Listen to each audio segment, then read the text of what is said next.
ಅನೇಕ ವಿವಾದಗಳಿಗೆ ಕಾರಣವಾಗಿದ್ದ, ಬಹಳಷ್ಟು ಸದ್ದು ಮಾಡಿದ್ದ ಎರಡನೇ ಹಂತದ ಮತದಾರರ ಪಟ್ಟಿಯ ವಿಶೇಷ ಪರಿಷ್ಕರಣೆ ಕಂಪ್ಲೀಟ್ ಆಗಿದೆ.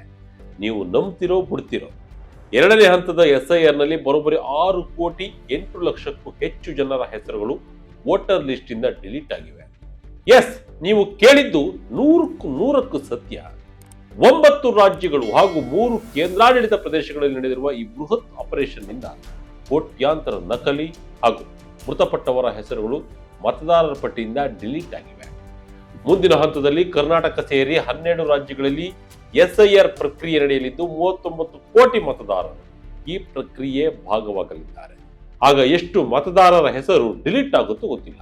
ಹಾಗಾದ್ರೆ ಏನಿದು ಸ್ಪೆಷಲ್ ಇಂಟೆನ್ಸಿವ್ ರಿವಿಷನ್? ಈ ಕಾರ್ಯಾಚರಣೆ ಹೇಗೆ ನಡೆಯುತ್ತೆ? 6 ಕೋಟಿ ಜನರ ಹೆಸರು ಡಿಲೀಟ್ ಆಗಿದ್ದು ಯಾಕೆ? ಮುಂದಿನ ಹಂತದಲ್ಲಿ ಕರ್ನಾಟಕ ಸೇರಿ ಯಾವೆಲ್ಲ ರಾಜ್ಯಗಳು ಈ ಆಪರೇಷನ್ ಅನ್ನು ನಡೆಸಲಿವೆ? ಎಲೆಕ್ಷನ್ ಕಮಿಷನ್ ನ ಈ ನಡೆಯಿಂದ ರಾಜಕೀಯ ಪಕ್ಷಗಳು ಸುಪ್ರೀಂ ಕೋರ್ಟ್ ಮೆಟ್ಟಿಲೇರಿದ್ಯಾಕೆ? ಬನ್ನಿ, ಈ ಎಲ್ಲಾ ಪ್ರಶ್ನೆಗಳಿಗೆ ಕಂಪ್ಲೀಟ್ ಡೀಟೇಲ್ ಅನ್ನ ಈ ವಿಡಿಯೋದಲ್ಲಿ ಹೇಳ್ತೀನಿ. ಎಲ್ಲೂ ಸ್ಕಿಪ್ ಮಾಡದೆ ಈ ವಿಡಿಯೋ ನೋಡಿ. 6 ಕೋಟಿಗೂ ಹೆಚ್ಚು ಮತದಾರರ ಡಿಲೇ. 9 ರಾಜ್ಯ, 3 ಕೇಂದ್ರಾಡಳಿತ ಪ್ರದೇಶದಲ್ಲಿ SIR. ಹೌದು, ಚುನಾವಣಾ ಆಯೋಗ SIR ಅಥವಾ ಮತದಾರರ ಪಟ್ಟಿಯ ವಿಶೇಷ ಪರಿಷ್ಕರಣೆಯನ್ನ ಯಶಸ್ವಿಯಾಗಿ ಮುಗಿಸಿದೆ. ಎರಡನೇ ಹಂತದ SIR ನ ಫೈನಲ್ ರಿಪೋರ್ಟ್ ಬಿಡುಗಡೆಯಾಗಿದೆ. 9 ರಾಜ್ಯಗಳು ಹಾಗೂ 3 ಕೇಂದ್ರಾಡಳಿತ ಪ್ರದೇಶಗಳಲ್ಲಿ SIR ಪ್ರಕ್ರಿಯೆ ನಡೆದಿದ್ದು ಬರೋಬ್ಬರಿ 6,08,00,000 ಮತದಾರರ ಹೆಸರನ್ನ ವೋಟರ್ ಲಿಸ್ಟ್ ಇಂದ ಕಿತ್ತು ಹಾಕಲಾಗಿದೆ. ಎರಡನೇ ಹಂತದ SIR ಪ್ರಕ್ರಿಯೆ ಶುರುವಾಗುವ ಮುನ್ನ ಈ 12 ರಾಜ್ಯ ಹಾಗೂ ಕೇಂದ್ರಾಡಳಿತ ಪ್ರದೇಶಗಳಲ್ಲಿ ಒಟ್ಟು 51 ಕೋಟಿ ಮತದಾರರಿದ್ದರು. ಆದರೆ ಈ ವೆರಿಫಿಕೇಶನ್ ಮುಗಿದ ಬಳಿಕ ಫೈನಲ್ ಲಿಸ್ಟ್ ನಲ್ಲಿ ಮತದಾರರ ಸಂಖ್ಯೆ 44.92 ಕೋಟಿಗೆ ಇಳಿಕೆಯಾಗಿದೆ. ಡೂಪ್ಲಿಕೇಟ್, ಮೃತಪಟ್ಟವರು ಮತ್ತು ಶಿಫ್ಟ್ ಆದವರ ಡೇಟಾವನ್ನ ಕ್ಲೀನ್ ಮಾಡಿದ ಪರಿಣಾಮ ಇಷ್ಟು ದೊಡ್ಡ ಮಟ್ಟದ ಬದಲಾವಣೆ ಆಗಿದೆ ಎಂದು ಅಧಿಕಾರಿಗಳು ತಿಳಿಸಿದ್ದಾರೆ. ಉತ್ತರ ಪ್ರದೇಶದಲ್ಲಿ 13% ವೋಟರ್ಸ್ ಕಟ್. ಪಶ್ಚಿಮ ಬಂಗಾಳದಲ್ಲಿ 91 ಲಕ್ಷ ಮತದಾರರು ಡಿಲೇ. ವಿಶೇಷ ಅಂದ್ರೆ ದೇಶದಲ್ಲೇ ಅತಿ ಹೆಚ್ಚು ಜನಸಂಖ್ಯೆ ಇರುವ ಉತ್ತರ ಪ್ರದೇಶದಲ್ಲಿ ಅತಿ ದೊಡ್ಡ ಮಟ್ಟದ ಕಡಿತ ಕಂಡು ಬಂದಿದೆ. ಉತ್ತರ ಪ್ರದೇಶದ ವೋಟರ್ ಲಿಸ್ಟ್ ನಲ್ಲಿ ಬರೋಬ್ಬರಿ 13% ಕುಸಿತ ಕಂಡಿದೆ. ಬರೀ UP ಒಂದರಲ್ಲೇ ಸುಮಾರು 2,04,00,000 ಹೆಸರುಗಳನ್ನ ವೋಟರ್ ಲಿಸ್ಟ್ ಇಂದ ರಿಮೂವ್ ಮಾಡಲಾಗಿದೆ. ಈಗ ಅಲ್ಲಿನ ಒಟ್ಟು ಮತದಾರರ ಸಂಖ್ಯೆ 13,39,00,000ಕ್ಕೆ ಬಂದು ನಿಂತಿದೆ. ಇನ್ನು ದೇಶದ ಗಮನ ಸೆಳೆದಿದ್ದ ಪಶ್ಚಿಮ ಬಂಗಾಳದ SIR ಪ್ರಕ್ರಿಯೆಯನ್ನು ನೋಡಿದರೆ ಅಲ್ಲೂ ಕೂಡ ಬರೋಬ್ಬರಿ 91 ಲಕ್ಷ ಮತದಾರರ ಹೆಸರುಗಳನ್ನ ಫೈನಲ್ ಲಿಸ್ಟ್ ಇಂದ ಡಿಲೀಟ್ ಮಾಡಲಾಗಿದೆ. ಎರಡನೇ ಹಂತದಲ್ಲಿ ಉತ್ತರ ಪ್ರದೇಶ, ಪಶ್ಚಿಮ ಬಂಗಾಳ, ತಮಿಳುನಾಡು, ರಾಜಸ್ಥಾನ, ಛತ್ತೀಸ್ಗಢ, ಕೇರಳ, ಗುಜರಾತ್, ಮಧ್ಯಪ್ರದೇಶ, ಗೋವಾ ರಾಜ್ಯಗಳಲ್ಲಿ SIR ಪ್ರಕ್ರಿಯೆ ನಡೆದಿದೆ. ಪುದುಚೇರಿ, ಅಂಡಮಾನ್ ಮತ್ತು ನಿಕೋಬಾರ್ ಮತ್ತು ಲಕ್ಷದ್ವೀಪದಲ್ಲಿ ವಿಶೇಷ ಮತದಾರರ ಪರಿಷ್ಕರಣೆ ಕೂಡ ನಡೆದಿತ್ತು. ಇದಕ್ಕೂ ಮುನ್ನ ಬಿಹಾರದಲ್ಲಿ ಮೊದಲ ಹಂತದ SIR ಮುಗಿದಿತ್ತು. ಅಸ್ಸಾಂನಲ್ಲಿ SIR ಬದಲು ಬೇರೆಯದೇ ಆದ ಸ್ಪೆಷಲ್ ರಿವಿಷನ್ ಮಾಡಲಾಗಿದೆ.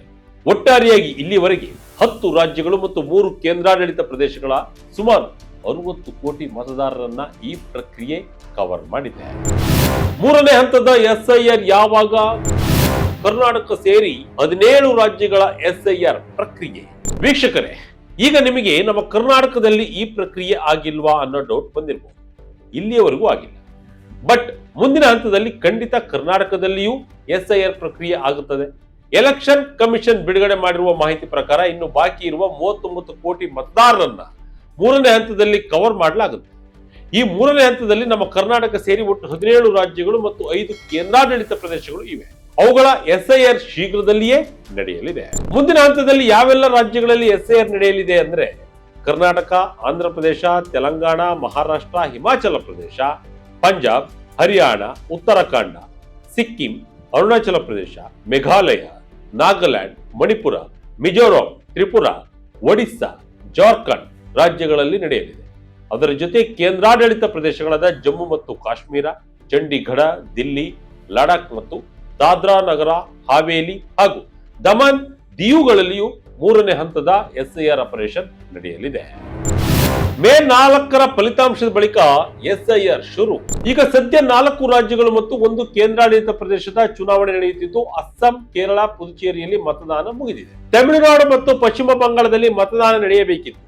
ಮೇ 4ರಂದು ಚುನಾವಣೆಯ ಫಲಿತಾಂಶ ಬರಲಿದೆ. ಅದಾದ ಬಳಿಕ ರಾಜ್ಯಗಳಲ್ಲಿ SIR ಪ್ರಕ್ರಿಯೆಗೆ ಚುನಾವಣಾ ಆಯೋಗ ಚಾಲನೆ ನೀಡಲಿದೆ. ಮುಂದೆ ಆಯಾ ರಾಜ್ಯಗಳಲ್ಲಿ ವಿಧಾನಸಭಾ ಚುನಾವಣೆ ಬರುವ ಮುನ್ನವೇ SIR ಪ್ರಕ್ರಿಯೆ ಆಯಾ ರಾಜ್ಯಗಳಲ್ಲಿ ಮುಗಿಯಲಿದೆ. 2027ರಲ್ಲಿ ಹಿಮಾಚಲ ಪ್ರದೇಶ, ಮಣಿಪುರ, ಪಂಜಾಬ್, ಉತ್ತರಾಖಂಡದಲ್ಲಿ ಅಸೆಂಬ್ಲಿ ಎಲೆಕ್ಷನ್ ನಡೆದರೆ 2028ರಲ್ಲಿ ನಮ್ಮ ಕರ್ನಾಟಕ, ಮೇಘಾಲಯ, ಮಿಜೋರಾಂ, ನಾಗಾಲ್ಯಾಂಡ್, ತ್ರಿಪುರಾ ಮತ್ತು ತೆಲಂಗಾಣದಲ್ಲಿ ವಿಧಾನಸಭಾ ಚುನಾವಣೆಗಳು ನಡೆಯಲಿವೆ. 2029ರಲ್ಲಿ ಆಂಧ್ರ ಪ್ರದೇಶ, ಅರುಣಾಚಲ ಪ್ರದೇಶ, ಹರಿಯಾಣ, ಮಹಾರಾಷ್ಟ್ರ, ಒಡಿಶಾ, ಸಿಕ್ಕಿಂ, ಜಾರ್ಖಂಡ್ ಮತ್ತು ಜಮ್ಮು ಕಾಶ್ಮೀರದಲ್ಲಿ ಎಲೆಕ್ಷನ್ ನಡೆದರೆ 2030ರಲ್ಲಿ ದಿಲ್ಲಿಯಲ್ಲಿ ಚುನಾವಣೆ ನಡೆಯಲಿದೆ. ಚಂಡೀಗಢ, ಲಡಾಖ್ನಂತಹ ಕೆಲವು ಕೇಂದ್ರಾಡಳಿತ ಪ್ರದೇಶಗಳಲ್ಲಿ ಅಸೆಂಬ್ಲಿ ಇರುವುದಿಲ್ಲ. ಸೊ ಈ ಎಲ್ಲ ಎಲೆಕ್ಷನ್ಗಳ ಟೈಮ್ ಲೈನ್ ನೋಡಿಕೊಂಡು ಆಯಾ ರಾಜ್ಯಗಳಲ್ಲಿ SIR ಆಪರೇಷನ್ ಶುರುವಾಗಲಿದೆ. ಏನಿದು SIR? Special intensive revision. ಮತದಾರರ ಪಟ್ಟಿ ಅಪ್ಡೇಟ್ ಆಗೋದು ಹೇಗೆ? ವೀಕ್ಷಕರೇ, ಮೊದಲಿಗೆ ಈ SIR ಅಂದ್ರೆ ಏನು ಅನ್ನೋದನ್ನ ಸಿಂಪಲ್ ಆಗಿ ಅರ್ಥ ಮಾಡಿಕೊಳ್ಳೋಣ. SIR ಅಂದ್ರೆ ಸ್ಪೆಷಲ್ ಇಂಟೆನ್ಸಿವ್ ರಿವಿಷನ್. ಇದು ಭಾರತೀಯ ಚುನಾವಣಾ ಆಯೋಗ ನಡೆಸುವ ಒಂದು ಪ್ರಮುಖ ಪ್ರಕ್ರಿಯೆ. ಇದರ ಮುಖ್ಯ ಉದ್ದೇಶವೇ ಮತದಾರರ ಪಟ್ಟಿಯನ್ನ ಅಪ್ಡೇಟ್ ಮಾಡುವುದು. ಅಂದ್ರೆ ನಮ್ಮ ದೇಶದಲ್ಲಿ ಯಾವುದೇ ಒಬ್ಬ ಅರ್ಹ ಮತದಾರ ವೋಟರ್ ಲಿಸ್ಟ್ ಇಂದ ಹೊರಗುಳಿಯಬಾರದು. ಹಾಗೆ ಯಾವುದೇ ಒಬ್ಬ ಅನರ್ಹ ವ್ಯಕ್ತಿ ಅಥವಾ ನಕಲಿ ವ್ಯಕ್ತಿ ಹೆಸರಿನಲ್ಲಿ ವೋಟ್ ಲಿಸ್ಟ್ ನಲ್ಲಿ ಇರಬಾರದು ಅನ್ನೋದೇ ಇದರ ಪ್ರಮುಖ ಟಾರ್ಗೆಟ್. 2004ನೇ ಇಸ್ವಿಯಿಂದಲೂ ಈ ರೀತಿಯ ಒಂದು ಪಕ್ಕಾ ರಿವಿಷನ್ ಪೆಂಡಿಂಗ್ ಇತ್ತು. ಹಾಗಾಗಿ ಇಷ್ಟು ವರ್ಷಗಳಲ್ಲಿ ಆಗಿರುವ ಭೌಗೋಳಿಕ ಮತ್ತು ಆಡಳಿತಾತ್ಮಕ ಬದಲಾವಣೆಗಳಿಗೆ ತಕ್ಕಂತೆ ದಾಖಲೆಗಳನ್ನು ಸರಿಪಡಿಸಲು ಈ ಪ್ರಕ್ರಿಯೆಯನ್ನು ಶುರು ಮಾಡಲಾಗಿದೆ. ಇದು ಹೇಗೆ ನಡೆಯುತ್ತೆ ಅಂದ್ರೆ, ಇದೊಂದು ಡೋರ್ ಟು ಡೋರ್ ಅಂದ್ರೆ ಮನೆ ಮನೆಗೆ ತೆರಳಿ ವೆರಿಫಿಕೇಶನ್ ಮಾಡುವ ಕೆಲಸ. BLO ಅಂದ್ರೆ ಬೂತ್ ಲೆವೆಲ್ ಆಫೀಸರ್ ಮತ್ತು BLAಗಳು ಖುದ್ದಾಗಿ ಪ್ರತಿಯೊಬ್ಬರ ಮನೆ ಮನೆಗೆ ಭೇಟಿ ನೀಡುತ್ತಾರೆ. ಅಲ್ಲಿ ಅವರು ಮತದಾರರ ದಾಖಲೆಗಳನ್ನ ಪರಿಶೀಲನೆ ಮಾಡ್ತಾರೆ. ಈ ಪ್ರಕ್ರಿಯೆಯಲ್ಲಿ ಮುಖ್ಯವಾಗಿ 4 ಕೆಲಸಗಳು ನಡೆಯುತ್ತವೆ. ಅದರಲ್ಲಿ ಒಂದನೆಯದು 18 ವರ್ಷ ತುಂಬಿದ ಹೊಸ ಯುವ ಮತದಾರರನ್ನ ಪಟ್ಟಿಗೆ ಸೇರ್ಪಡೆ ಮಾಡಿಕೊಳ್ಳುವುದು. ಎರಡನೆಯದು ಯಾರಾದರೂ ಮೃತಪಟ್ಟಿದ್ರೆ ಅಥವಾ ಶಾಶ್ವತವಾಗಿ ಬೇರೆ ಕಡೆಗೆ ಶಿಫ್ಟ್ ಆಗಿದ್ದರೆ ಅಂತವರ ಹೆಸರನ್ನ ಪಟ್ಟಿಯಿಂದ ಡಿಲೀಟ್ ಮಾಡುವುದು. ಮೂರನೇದು ವೋಟರ್ ಲಿಸ್ಟ್ ನಲ್ಲಿರುವ ಹೆಸರು, ವಿಳಾಸ, ವಯಸ್ಸು ಹೀಗೆ ಅನೇಕ ತಪ್ಪುಗಳಿದ್ದರೂ ಅವುಗಳನ್ನ ತುಂಬಿಸಿಕೊಂಡು ಅದನ್ನ ಸರಿಪಡಿಸುವುದು. 4ನೇ ಕಾರ್ಯ ಅಂದ್ರೆ ಒಬ್ಬರೇ ವ್ಯಕ್ತಿಯ ಹೆಸರು 2-3 ಕಡೆ ವೋಟರ್ ಲಿಸ್ಟ್ ನಲ್ಲಿ ಇದ್ರೆ ಅದನ್ನ ಪತ್ತೆ ಹಚ್ಚಿ ಡಿಲೀಟ್ ಮಾಡುವುದು. ಈ SIR ಪ್ರಕ್ರಿಯೆಯ ಪ್ರಮುಖ ಕೆಲಸಗಳಾಗಿವೆ. SIRಗೆ ಯಾವೆಲ್ಲ ದಾಖಲೆಗಳು ಬೇಕಾಗುತ್ತೆ? ಈಗ ಮನೆಗೆ BLಗಳು ಬಂದಾಗ ವೆರಿಫಿಕೇಶನ್ಗೆ ಯಾವೆಲ್ಲ ಡಾಕ್ಯುಮೆಂಟ್ಸ್ ಕೊಡಬೇಕು ಅನ್ನೋ ಪ್ರಶ್ನೆ ನಿಮಗೆ ಬಂದಿರಬಹುದು. ಚುನಾವಣಾ ಆಯೋಗ ಇದಕ್ಕೆ ಹಲವು ಆಯ್ಕೆಗಳನ್ನು ನೀಡಿದೆ. ಪೆನ್ಷನರ್ ID ಕಾರ್ಡ್, ಸರ್ಕಾರದಿಂದ ನೀಡಲಾದ ಗುರುತಿನ ಚೀಟಿ, ಜನನ ಪ್ರಮಾಣ ಪತ್ರ, ಪಾಸ್ಪೋರ್ಟ್, 10ನೇ ತರಗತಿಯ ಮಾರ್ಕ್ಸ್ ಕಾರ್ಡ್, ಡೊಮಿಸೈಲ್ ಸರ್ಟಿಫಿಕೇಟ್, ಅರಣ್ಯ ಹಕ್ಕುಗಳ ಪ್ರಮಾಣ ಪತ್ರ, ಜಾತಿ ಪ್ರಮಾಣ ಪತ್ರ, ಅಗತ್ಯ ಇದ್ದ ಕಡೆ NRC ಎಂಟ್ರಿಗಳು, ಫ್ಯಾಮಿಲಿ ರಿಜಿಸ್ಟರ್, ಮನೆ ಅಥವಾ ಜಮೀನು ಮಂಜೂರಾತಿ ಪತ್ರ ಹಾಗೂ ಆಧಾರ್ ಕಾರ್ಡ್ ಇವುಗಳಲ್ಲಿ ಸೂಕ್ತ ದಾಖಲೆಗಳನ್ನು ನೀಡಿ ಮತದಾರರು ತಮ್ಮ ವಿವರಗಳನ್ನು ವೆರಿಫೈ ಮಾಡಿಕೊಳ್ಳಬಹುದು.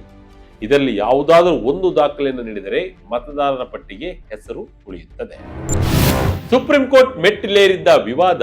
ಒಂದ್ ಕಡೆ ಮತದಾರರ ಪಟ್ಟಿಯನ್ನ ಕ್ಲೀನ್ ಮಾಡೋಕೆ ಚುನಾವಣಾ ಆಯೋಗ ಮುಂದಾಗಿದೆ. ಆದರೆ ಈ SIR ಪ್ರಕ್ರಿಯೆ ಈಗ ಕಾನೂನು ಮತ್ತು ರಾಜಕೀಯ ವಿವಾದಗಳಿಗೂ ಕಾರಣವಾಗಿದೆ. ಪಶ್ಚಿಮ ಬಂಗಾಳ ಮತ್ತು ತಮಿಳುನಾಡಿನಂತಹ ರಾಜ್ಯಗಳಲ್ಲಿ ಬಹಳ ದೊಡ್ಡ ವಿವಾದವಾಗಿ SIR ಪ್ರಕ್ರಿಯೆ ಬದಲಾಗಿದೆ.